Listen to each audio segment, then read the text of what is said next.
Welcome to SolidCAM Professor. I'm Sydney, your SolidCAM Professor, with one of many recordings available to you 24 hours a day, 7 days a week.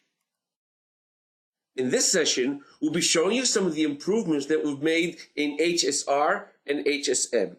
If I were to go into one of my operations, either HSM or HSR, in this particular case I'll just use HSM, let's go into constant Z machining. I have my geometry.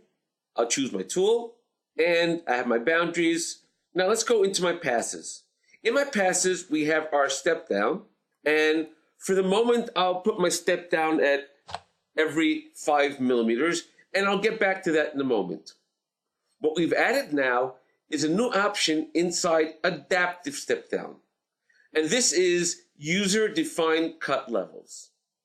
Now, if I activate this, let's go back to passes for a moment. And you'll see now that the step down itself has been deactivated. What this option does, it allows us to define by ourselves what each step down I would like to have.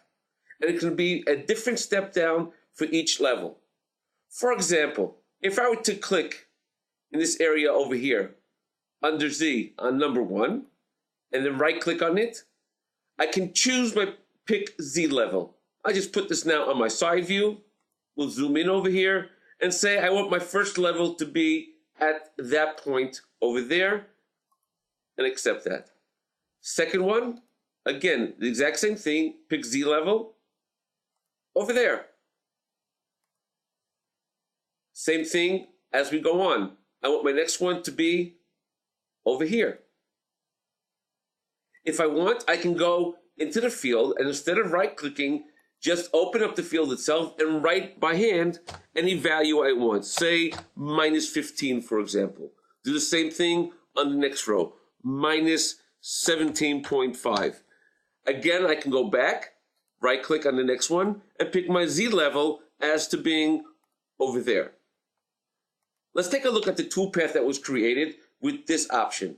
If we run our simulation, you'll see that we have a toolpath at each one of the levels that I chose. Not every 5 millimeters, but at the levels that I wanted to have my Z-cut levels at each time. Another improvement that was made was in my facet tolerance.